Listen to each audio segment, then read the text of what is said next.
Hello, good evening, everybody. Welcome back to your Tuesday night episode of Getting Defensive, brought to you by GridironRatings.com. I am your host, Kraig Greeth, and with me, as always, the man himself, Gary, the IDP tipster. Gary, how is your week treating you so far? Is going busy, I guess. We're ramping things up, folks. It's redraft time. Yep, a lot of people are getting into that. We're almost into July. We'll be later this week. It's starting to get to redraft time of the year where people start getting their league set up. Of course, you see the big flurry towards the end of August and everything, but people are thinking about it. You're seeing more redraft content. Mm-hmm. It's that time of year where people are reporting to camp, and of course, everything gets blown up into a big story of the day or story of the week, depending on how things go. But we're going to keep it sort of focused on Dynasty here tonight. We're going to be looking at people that have gone up and down across the rankings based on new sort of, in the past month, a couple months here, as people adjust their rankings. Before we do that, we do have a piece of news, which is a bit uncommon this time of year, but it is something worth talking about, I think, here. Demario Davis signed what was essentially a one-year extension that'll keep him with the Saints, assuming he plays the whole length of the contract through 2024. It moved a little bit of money around, essentially, to give the Saints more relief sort of on the back end and try to keep a defensive leader around. Gary, I know I'd seen a tweet about you in regards to how this may affect someone we're going to be talking about later, or maybe not. I don't honestly remember, but I think you had something about Pete Werner and Demario Davis when this happened. So, what were your initial thoughts when you saw that he's probably going to be around there for another year or so? I think the tweet initially, I'd have to look that up, but I think the tweet initially was the fact that I think that Warner's going to slip down the board a little bit. So, a little bit of a bargain there for some, something to keep an eye on. You might be able to get him a round or so later. He might be safer, really up to you if you want to try that, I suppose. Yeah, honestly, I had an article that was set to be published myself about Demario Davis and how in Dynasty he's on my sell list, and he still is for me. Mm-hmm. But one of the interesting things I had looked up about him is he was the oldest starting linebacker, that played the majority of the snaps in the NFL last year at like age 31 or whatever it was. And you just don't see, especially defensive players, play at a high percentage of the snaps that late into their career anymore. It's just an anomaly. And so I know he's played very well pretty much throughout his career as far as getting a lot of tackles, which, we're looking at for the linebackers and stuff. But given his age and all that, do you see him sort of dipping down here, or do you think he's going to maintain somewhat similar production the next, year or two anyway? I can imagine he's still probably going to be around the same guy that he was last year. I mean, just like you're talking about, so far we really haven't seen a huge drop in his playing, and he's been able to produce now for a few years at the range that he has. So I don't really expect that to fall too much. I think that, with the Pete Werner effect on this, then, he's sliding down a little bit there. And I think both of them are, because they're kind of counteracting each other. Or unless you're just a Warner fan or a Davis fan. Yeah. But and when it comes to Warner, he's got the big dynasty upside, and I think he's going to get more production this year. If it's going to be it's not going to be a tier one jump. Let's admit that right now. It was kind of an iffy call to even think that way back when, as long as Davis is around. So I think there's still a nice tier that Warner could reach this year. Probably in that what do you think? LB2 range? I don't think it'll be an upper. I think it might be a solid. I mean, Davis has been, since he's been with the Saints, like a back end LB1 or a through back end LB2 last year for the most part. So if Warner's playing more, I have a hard time seeing them both hit that. To your point, I think if Warner's on the field more and they have another consistent linebacker, some of that production is going to get eaten up. But I still think with his age and Warner and all that sort of stuff, a back end LB2 is probably your best case scenario. I have a hard time seeing him get higher than that. And it was especially weird last year last year was especially weird, but in prior years, whoever is playing next to Davis, if it was Alexander or whoever prior was there, yeah. So the reason they're not great options is because they're not playing full amount of snaps, or if they do, it's like sporadic. So, and then so is their production, but they had games that they were very viable Yeah. plays and ending up being, even tier one results for the week. So I think there's upside here. I think that they might be making a little bit of a shift in their backfield or in their secondary. And I still think that Warner's got some ceilings that he could probably hit that, LB1 in certain matchups. And heaven forbid Davis, knock on wood, something he misses a game or two. Yeah, I mean, if he's off the field because his snap counts have been in the high 80s, low 90s for the past 4 years. If someone else takes over, like Warner, we would assume if Davis gets hurt, meant to be the main guy in the middle.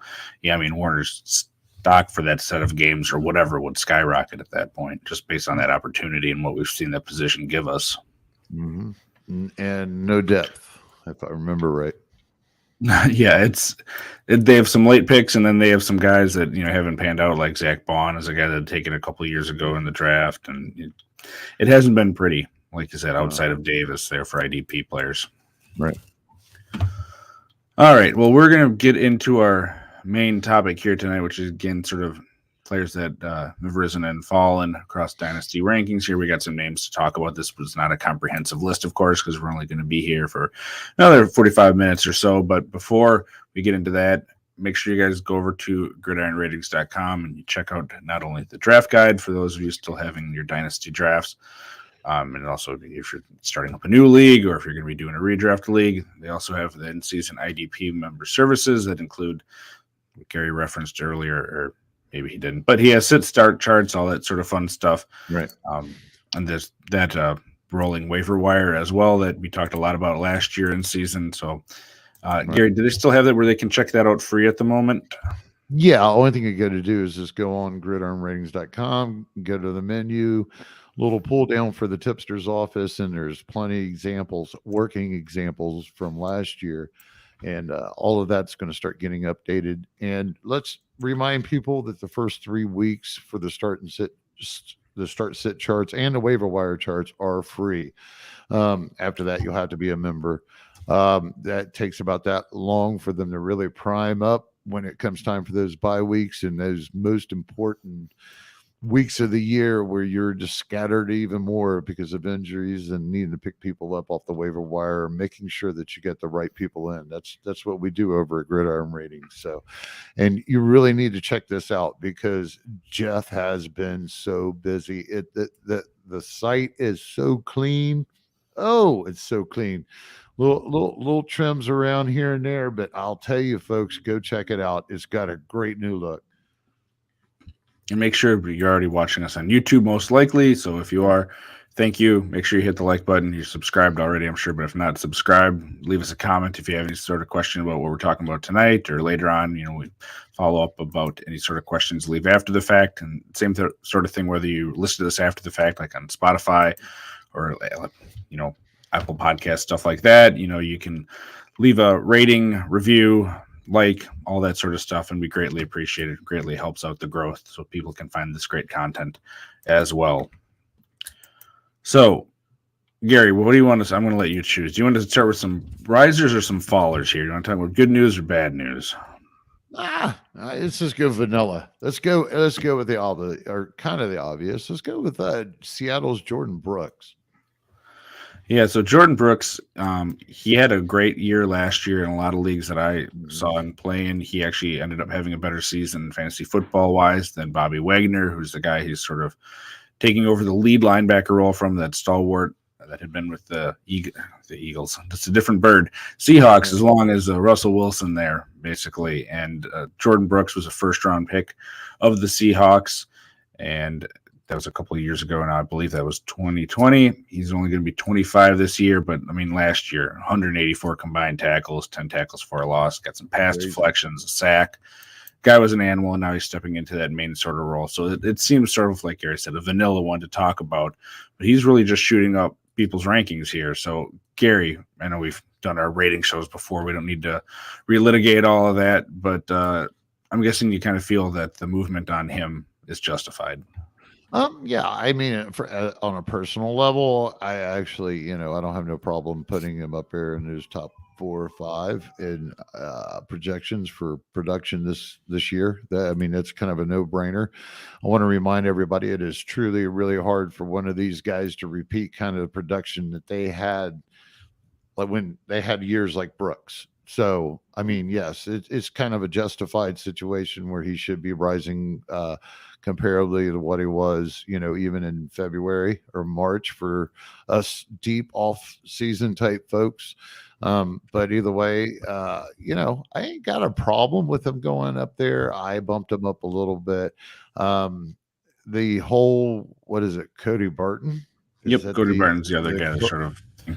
I mean, I don't have him in my top 200 rankings, okay, but I definitely have this guy on my, well, those are dynasty rankings too, but I definitely have him on my mind for this year as late options here and there in some of those leagues. You might be able to get them. Now I'm talking deeper formats, folks. I'm talking a lot deeper formats. So, but to say that he's a riser, that would be a default thing to say at this point. Now, there should be production there. So we may have a low end kind of LB2 with a surprise to it just by production by default. Because if you ask me, I mean, Jamal Adams is probably going to step back up this year if he's healthy, sit in that box and contribute just like he used to when he tried to join him back in the day. Yeah, so we'll see how that goes. So, but there's still going to be some production there. Just if you're in shallower leagues, folks, just kind of ignore that name. He's never going to be a superstar, but he may become a deeper format play. Yeah, if you're in a league that we're starting, 2 linebackers or 2 in a flex, and you're in a 10 to 12 team league, you're starting 36, 24, whatever it amounts to. Barton's not a guy to be on your radar. Brooks is, but yeah, we know a lot of you come to us for sort of the deeper talk and some of those deeper cuts. So Cody Barton in those leagues, if you're in like one of Gary's tipster leagues where you're starting all sorts of linebackers, be thinking about him potentially. Yeah, I'm thinking about switching those up a little bit. I might have a couple tier levels. I might have as some of you might know, I have some stuff happening around, and check me out at Twitter to see the latest. So, but either way, those tipster leagues weren't that far off. Well, the next name I'm going to throw out, we're going to keep one, and I think this name surprises some people, especially if you might pull up his stats here, but this is another riser, and it's a guy that you've heard Gary talk about here before that I do have interest in. It's Drue Tranquil. A lot of people are like, well, why would he be rising up? And a lot of it, I think, has to do with situation than what the Chargers didn't do this, draft season and free agency season. They didn't really address their linebacking core at all. In fact, they actually lost a productive player in Kyzir White. So you kind of got Tranquil and then probably Kenneth Murray. And we all know, Murray's had injury issues, but he just hasn't been productive in what they hope to get out of him in the first round. Tranquil's been, a guy that doesn't start a ton. I think he started around like half the games last year and got a decent amount of snaps, but he's a guy that's going to get you tackles. He made some other plays, tackles for a loss, sacks. Gary, I think I already know, but for all the people out there, if you had to pick one of these 2 guys, and I think it's reflective in ADP, who do you have between Tranquil and Murray? Oh, I've been on the Tranquil thing. As a Tranquil fan, wrote about him before, got hurt, didn't really break out. Now he's had another year. Folks, he's ready. So I'm definitely, if it's somebody off the Chargers, I'm taking Tranquil at the moment. I think Troy Reader's getting some play in OTAs, but that only makes sense, folks. He just joined. I'm not sure of Kenneth Murray's situation. I really don't care. If there's anybody falling, it's got to be him at this point. He's, to me, is become a late flyer. He's either a boom or bust, in my opinion. So But Troy Reader might be surprising some people too. So in those deeper formats, just like I was talking a little bit ago about Cody Barton, keep Troy Reader in mind, man. He can play the middle. We've seen him. He's just not great in coverage, but believe it or not, as a Tranquil fan, when he came out of college, he's actually really good in coverage. So just, the opportunity is there. They should have not let White leave. I'm not sure why they did. If it was maybe it was all contract or whatever, but they should have come up with something better in free agency for depth. I think there still might be a couple of guys out there they could knock on the door. I don't think they can depend on Kenneth Murray. I think if they're going to lean, I don't think IDP owners can depend on Murray. So if you want a long shot, go get Troy. Tranquil should be moving up your boards. He's probably been creeping up for some time now, but we know it's a redraft season and even some dynasty leagues, and his value for this year should start increasing. At what rate, I don't know. If we're lucky, it's not very, very fast. One other name to mention, and this is sort of where the stuff is really unclear yet, how people are going to get used and all that sort of stuff. Take everything you hear with a grain of salt.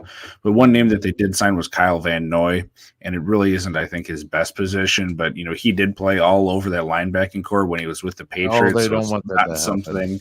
Well, I'm not saying they want it to happen, but he's a veteran guy that's done some stuff before, and right. On a team that's going to be contending, they want for the division in the Super Bowl, and they should have a nice defense around them. It's just something else to watch out for. I'm not saying it's going to happen, but we've seen teams make some of these off-the-wall signings and then just throw a guy into a situation. So keep an eye to see what happens with him, because that's really the only other name that they have out of there. I mean, they have some rookies. They have some guys that have been late-round picks like Nick Neiman. You had mentioned Troy Reader, who is productive sort of by default there with the Rams, but for fantasy purposes, hey, that works for us. I don't have a whole lot of trust in Kenneth Murray myself. He's still going to get another chance there because of that pick investment that they have in him, but I don't think they're going to have a problem pulling him off the field if he isn't productive either, because they aren't going to be in a situation this year to mess around, and they're going to have their best guys on the field. I agree. All right, so this next one, again, this is sort of a late edition with sort of some news. He had a promising signing with the Bears, I believe it was, lined up earlier this offseason that got pulled because of a medical concern, and now he is signed with the Steelers.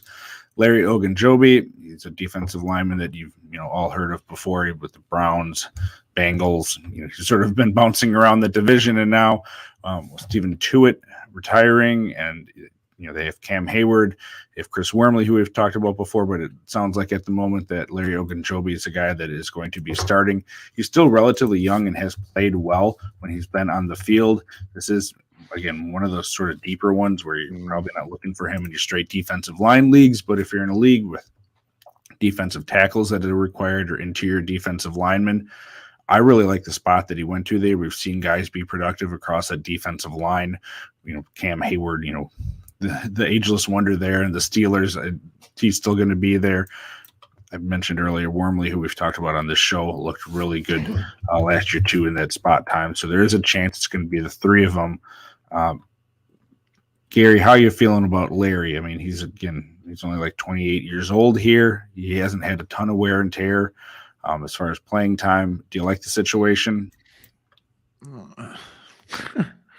It's a designated defensive tackle, Yep. So we are talking those, like you said, we're talking that deep league. So I'm not selecting him as a starter going into this season. On any of my rosters, I would have to probably be needing like 3 or 4 defensive tackles in a pretty large league to go there. But when it comes down between them all, the only one I want that I trust is Wormley. Ogunjobi's history, I believe last year, he actually shined for a few contests, and then he got hurt, if I remember right, with Cincinnati. At the very end of the year he got hurt. I think he played in 16 games, then he hurt his foot. It might have even been in the playoffs or the last game of this season. Okay. All right. But he had a very nice season last year. Right. Well, I'm not overexcited to go throwing him into any standard formats. I'm going to keep an eye on him, but I mean, in a deeper format, I could see why he's rising. I know they also have a kind of a high profile rookie they added. So you mentioned Marvin Leal, yep. right. You mentioned the rotation and such.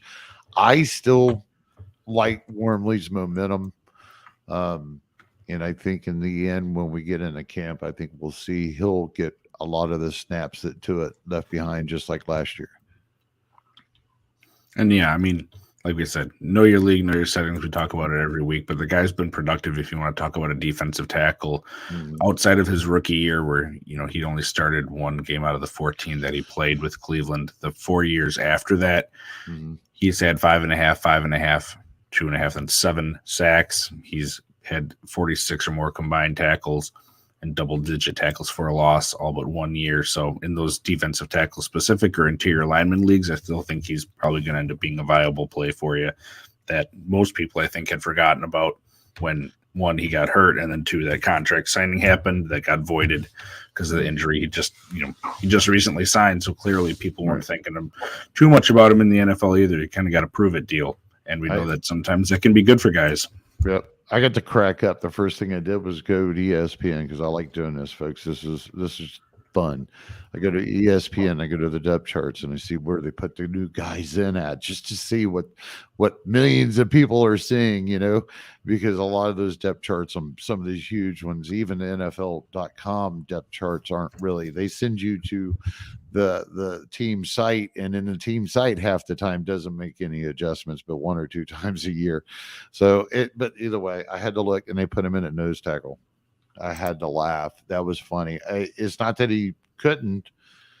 I hope that's not the case, but I see the upside and why his stocks rose as soon as he signed, though.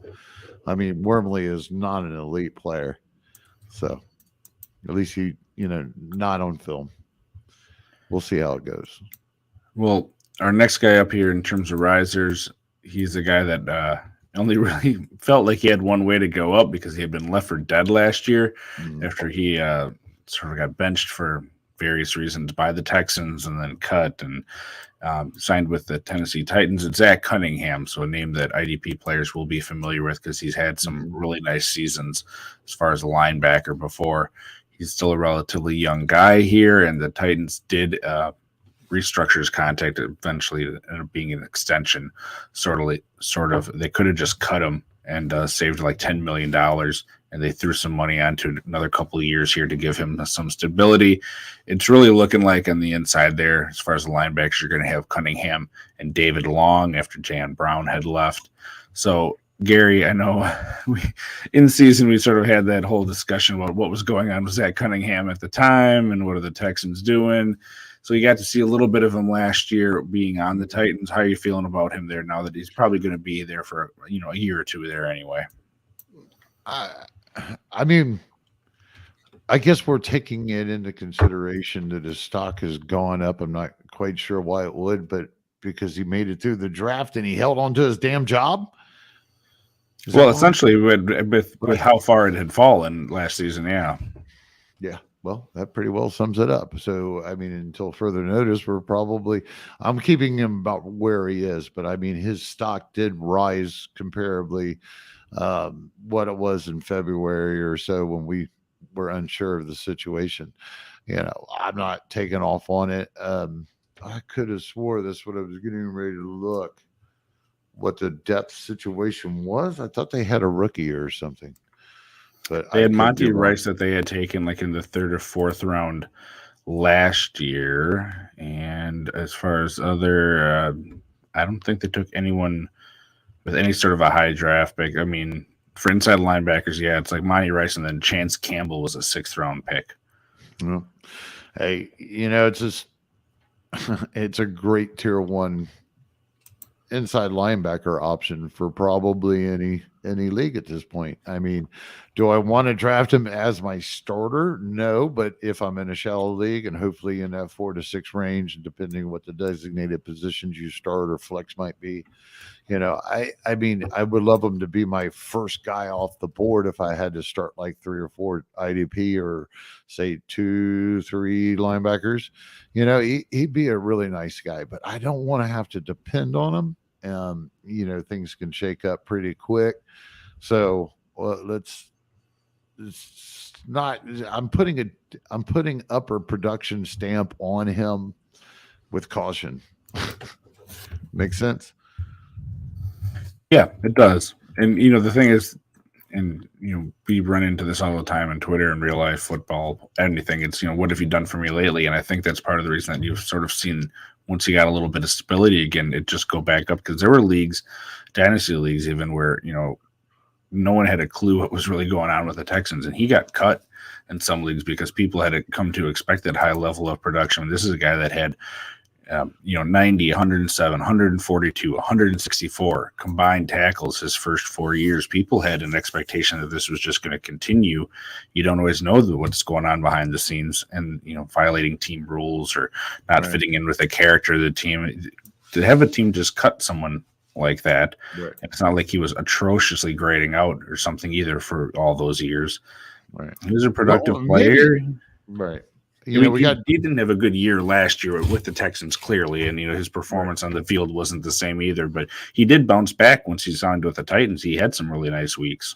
And I don't think I don't think it's a question if he's athletic. I don't think it's a question if he's fast or anything of that nature. Possibly, I think he's kind of rogue, to tell you the truth. I'm not 100% sure he's got like full grasps of everything, because he always did kind of struggle before.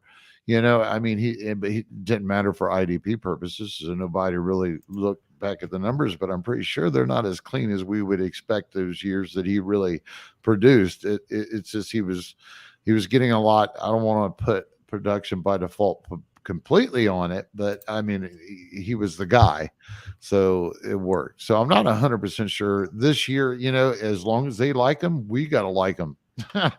He's got to become an option. I like David Long too, but I don't know if both of them on the field for the same amount of time, Cunningham can absorb and just get to the ball. I've seen it. It's just a matter, is he out of position when he's doing it, I think, for the coaches. Well, and apparently they don't care. Some of these players too, one of the things too, I think it was when he was a rookie, I read that Mike Vrabel was his defensive coordinator, so he has some familiarity with him and knowing what he can bring to the table. But depending on where you go, different sites, you're going to see stuff all across the place. But there's some places that have Cunningham, for dynasty, they're like between 80 and 70 ranked linebacker, and I mean, for me, that's way too low for him still. Right. I'm not putting him up in my top 10, 15, anything like that. Right. But, some of the guys that you can look at that are being drafted around him, I'm taking Zach Cunningham every time over Kenneth Murray, Leighton Vander Esch, Josie Jewell, guys like that. I mean, it's no question. He doesn't belong that low. And I think that's why you're seeing some of this rise up, is I think there was just a bit of an overreaction from our end. The IDP world, that is. Yeah, he basically... I mean, even though he did, switch teams and everything, and there was all that, basically he hit rock bottom. I mean, you got to imagine his NFL career. All of a sudden, he had signed a big ass contract, and boom, and then the next thing you know, he's got the chance to revive it. And even for IDP people, like you mentioned, everybody was dropping him, thought it was over. So good for him, good for them if they like what they got going on. But definitely, I'd take him over Patrick Queen. There's numerous guys that I would take him over. As I mentioned, he's a serviceable starter option. It's just not necessarily the guy you want to trust. And me and Kraig, we spent years doing this.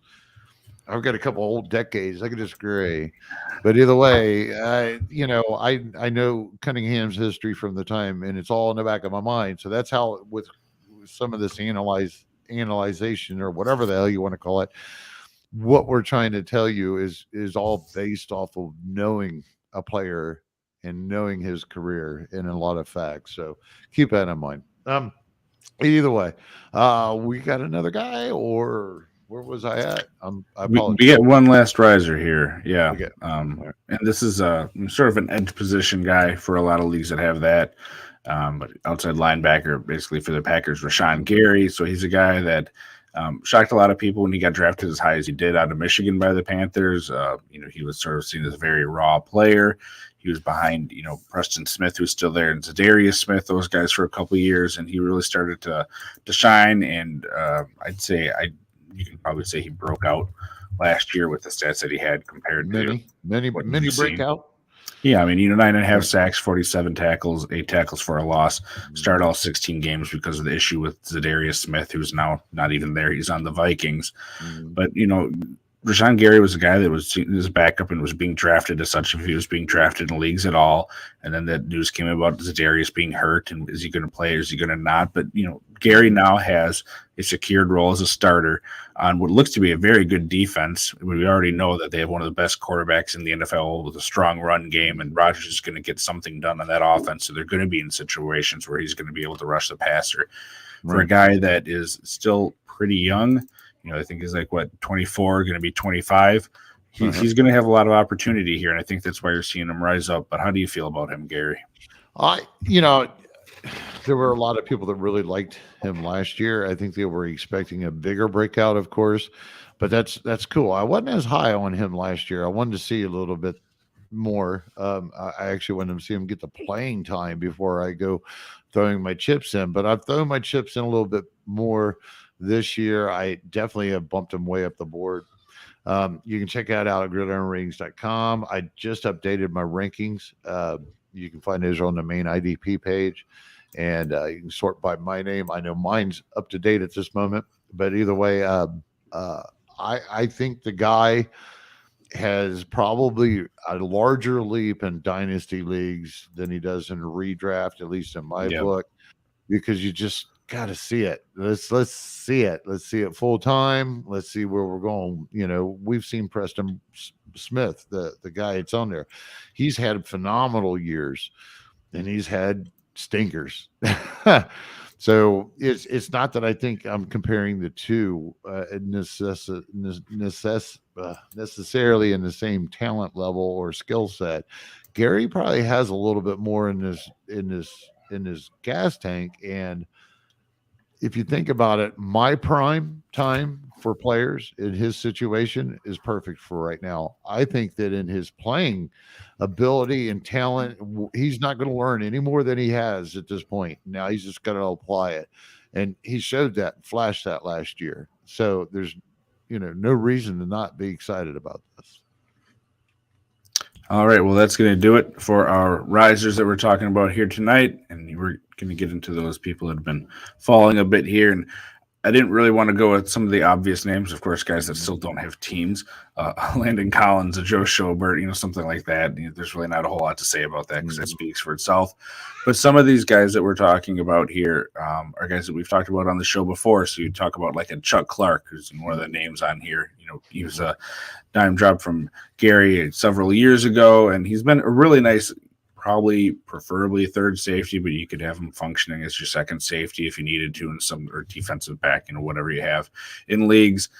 Last year was a complete mess for Baltimore in that secondary, of course, with cornerbacks getting hurt and safeties getting hurt. It was just probably a mess for the team in general if you want to talk about what their aspirations were, but they've really fortified that defense with the guys healthy coming back. And now you add into their first round pick, Kyle Hamilton, who's just a do-it-all safety who's going to be seeing playing time, whether he's a starter or not.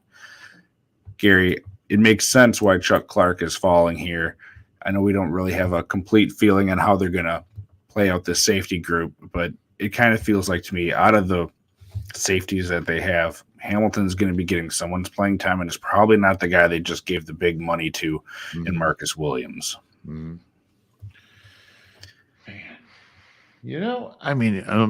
checking out, folks. I'm checking out the ratings over on Gridiron Ratings. I forgot to mention those too, but I'm checking out Chuck's rating. Man, I wasn't as high on Chuck coming into last year. I mean, I think he hit his ceiling before, and I think there were signs of it, and just how they run that defense. So Chuck's sliding in for good reason. When you think about the entire defensive back player pool, he's still a viable guy, but I mean, definitely there are, not only is his situation with Kyle Hamilton, but I think the history of what Chuck has been able to do on the top end, I think he's done seeing the ceiling, the way that they use him. They use, he's been a general. He's actually been playing calls off and on because Patrick Queen can't get it done. So I don't think he's necessarily going anywhere, but I think he might become, let me say, the McCourty of the Patriots defense. I think he is somebody that might not need to get paid that big to begin with to stay in Baltimore to keep this kind of a trio going. I think it's a possibility. It's not like, they've done most of their pass rushing over the last couple of years in the draft. They're stocking up that way. So, I think we look at him pretty much like I look at him coming in last year. I think a DB2, with no upside at all, probably, because I don't think Kyle Hamilton's going. I don't hope anybody thinks Kyle Hamilton's going to walk in and become that 150 combined tackle guy his first year.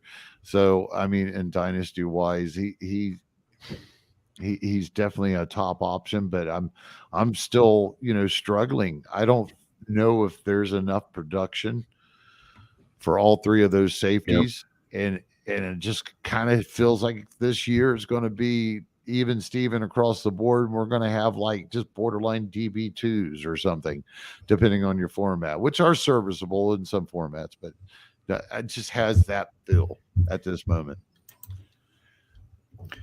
The next guy on our list here is a guy we talked about earlier in the show, mentioned him. And I want to get your thoughts on this because I have a feeling I know why. And I'm not saying it's justified, but Kyzir White, he had a great year last year with the Chargers in terms of production, getting on the field and kind of showing what he was able to do. Mentioned he wasn't re-signed by the Chargers. He ended up going to the Eagles. And an interesting deal, we all sort of thought he would get, a couple of years with a nice little payout, where it was essentially like a 1 year, $3 to $5 million with, incentives and how that plays out. We've seen that Eagles linebacker situation, whoever's the main guy on the field there, be productive before. They do have some lack of clarity in their linebacking group.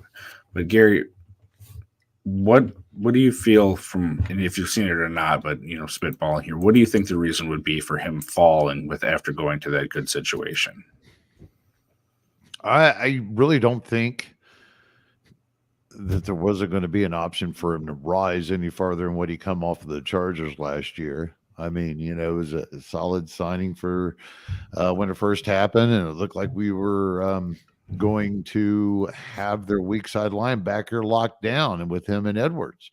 This is post, draft, and then we hit that, and they bring in the rookie. That's the effect. The rookie hype goes up. Not saying that he doesn't deserve it. Not Lloyd. Kobe Dean. Yep. Yeah, Dean. Not saying he doesn't deserve it, but of course, we just don't know. And until, quite frankly, they name the starters, we're not going to know. Is it Edwards? Is it White? Is it?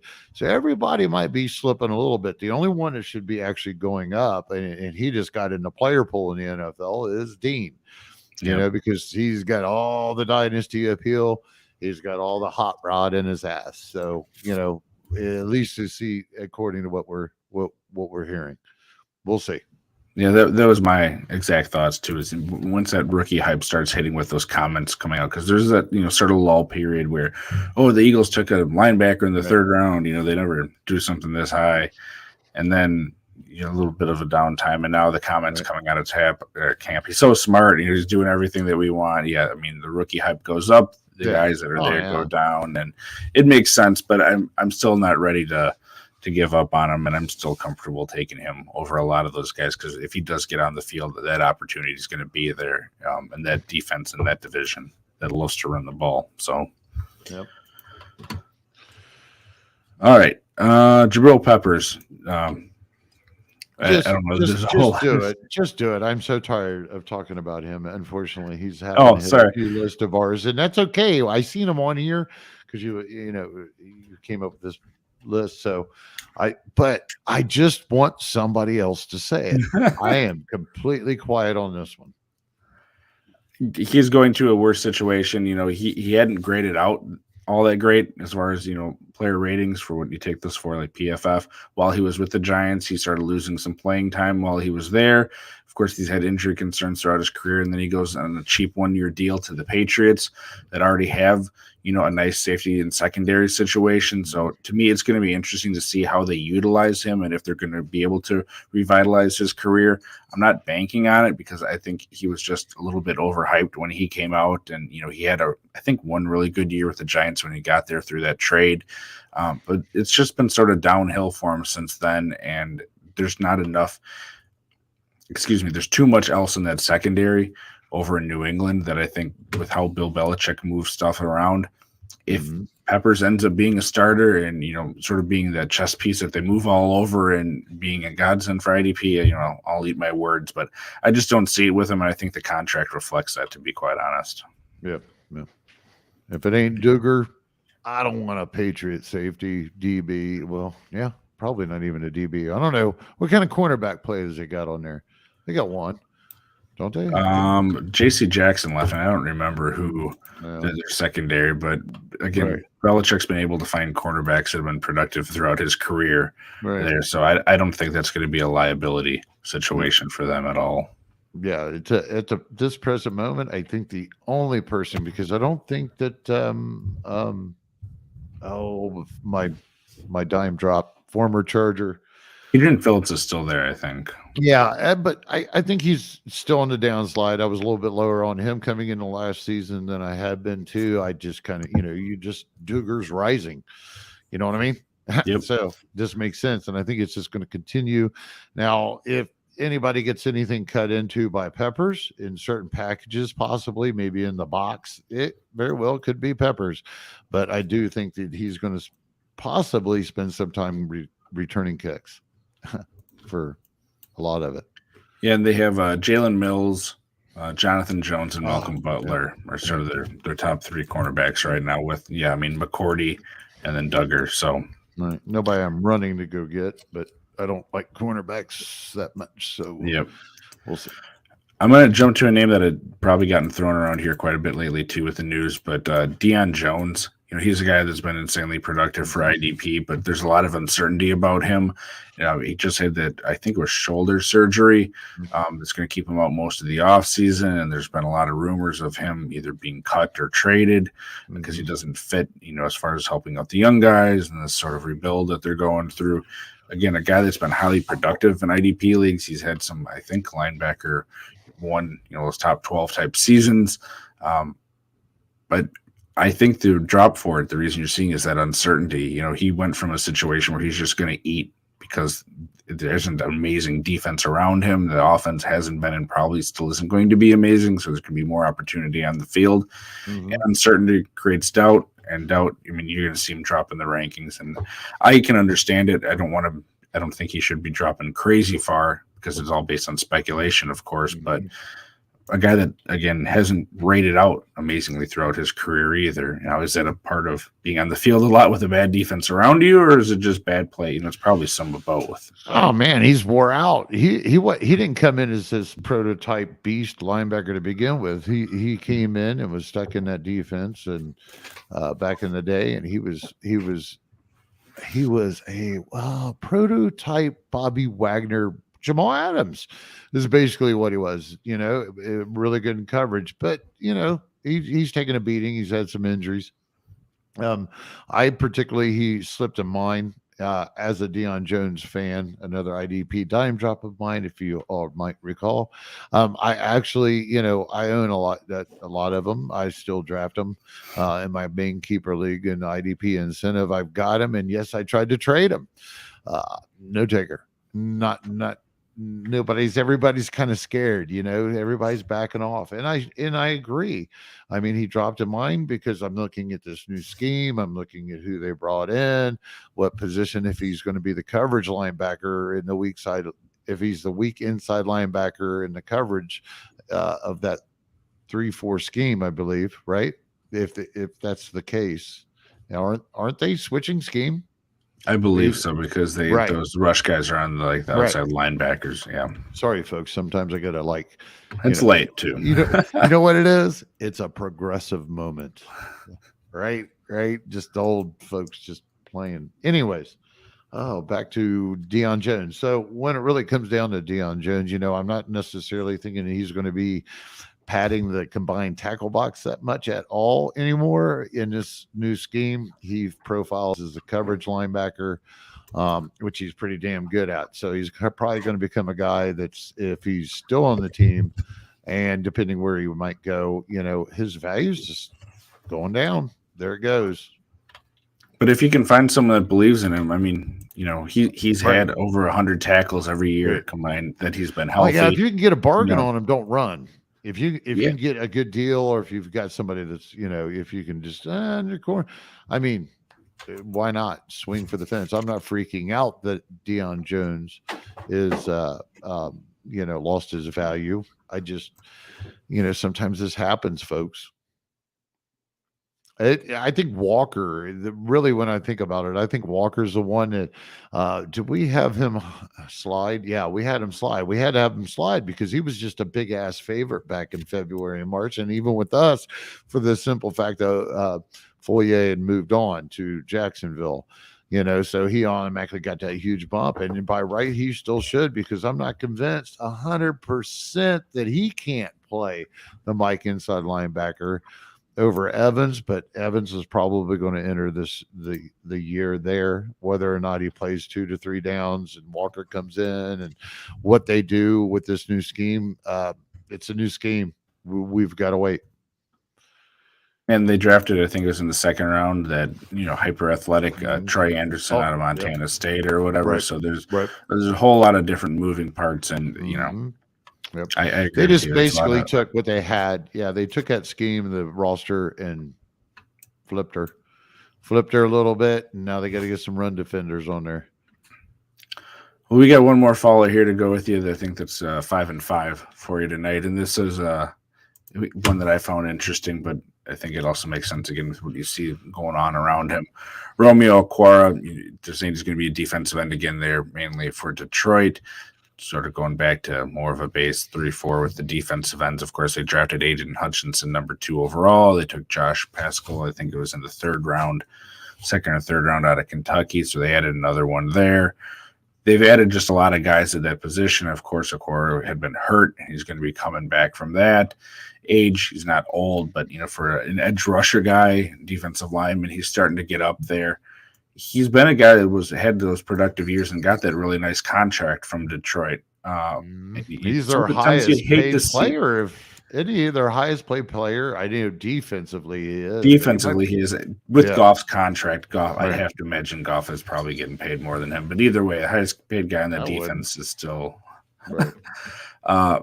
Sometimes you just hate to see it happen to these guys, but you look at what they drafted, you look at the situation he ran into with injuries, it just kind of makes sense that he's falling. But if he's healthy, which they aren't sure he's going to be, if he ends up being healthy and he is a starter, he could still have some viability opposite of Aiden Hutchinson there. It's just so hard to bank on him coming off of the injury that he had and what they've added also at the defensive line. Yeah, and Harris. Charles, they re-signed him. Yep. Yeah, he had actually. I mean, Charles Harris has been in the league for 4 or 5 years, 6 years. Seems like he's been there 20. Yeah. So either way, he's bounced around, and he was a high draft pick, and he had all these expectations as a rookie. Hype train rolled on, and that never panned out. But boy, is he an interesting deep option, folks. Keep an eye on Harris. You just never know. Yeah, I mean, it wasn't just chump change that they gave to re-sign him. He's got like $6 and $7 million this year, next year, which again, not world beater money, but they clearly invested and liked what they saw out of him once he had that breakout from really nothing. It's really a mini breakout, but he had a nice season because he's a guy that was free everywhere. I mean, he wasn't rostered by anyone just based on what he had done. Oh no, he had been buried in ADPs and rankings if he was even on them. Yeah. Mm-hmm. So that's 10 names for you, 5 and 5. Everyone, of course, we're not going to hit everyone. If you have any questions, hit us up on the YouTube in the comments. We can still see and reply to those afterwards. You can find us on Twitter, as you see below. You can see me at RotoHeat Kraig, Gary at the IDP Tipster. You can find him Getting Defensive. You can find him at Gridiron Ratings, all those great sites on Twitter, too. You can find them and communicate with Gary. But thank you for tuning in with us tonight. Make sure you hit the like and subscribe if you have not already on YouTube. There's a whole bunch of other shows that you're going to be seeing. Of course, they have, the Thursday night version of Getting Defensive with host JJ.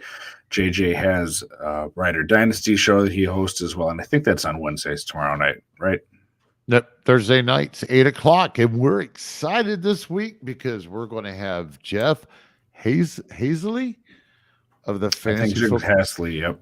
Yep, of the Fantasy Football guys on with us, and we're going to have some fun and talk some IDP. So make sure you tune in 8:00 Eastern Thursday night. But JJ show, the Rider Dynasty, is on Wednesdays, right? Oh, apologies, man. I was looking that up. Yes, Rider Dynasty is normally on Wednesday nights. I'm not 100% sure he's back on special, or he's back from special assignment. Oh, yeah. Something about some lobsters and stuff like that. Right, right. So, did you know, here's some stupid facts for you folks. Did you know what the Pilgrims called lobster? Is it sea bugs or something like that? The one that I seen was poor man's chicken. No, I hadn't heard that one. That's funny. Nobody wanted it back in. Yeah, but there was freaking millions of them. Some weird creature crawling out of the sea. I mean, yeah, who thinks to just crack that open and see what's inside of it and then just eat it? But that applies to pretty much everything throughout history of who decides to eat this plant and kill this animal. And so that's a different show that we're not going to be going through tonight or discussing. But thank you for tuning in as always. Of course, there's I can't talk this late at night. The Chop Shop, of course, also that you can find on Gridiron Ratings YouTube. It's more offensive focused, but we won't forget about them because it's all right to talk about the offensive side. So JJ will be back for the Thursday night, folks. So we'll clarify some more Riding Dynasty. Make sure you go subscribe, go to Apple Podcasts too, and look up Rider Dynasty, because if they haven't given it away yet, because it was going kind of quick, they was giving away a signed DeAndre Swift jersey. Right. And the only thing they got to do is just get 100 comments and ratings or something. And I believe they're well over halfway there. So go ahead and go to Apple Podcasts, look them up, and do that for us. Thanks. And who wouldn't love a free signed jersey big name in the NFL on the offensive side. Yep. So thank you, everyone, for tuning in again. This is going to do it for your Tuesday night version of Getting Defensive. From all of us here, thank you for tuning in with us, as always, every week. And we will see you guys next week. Bye.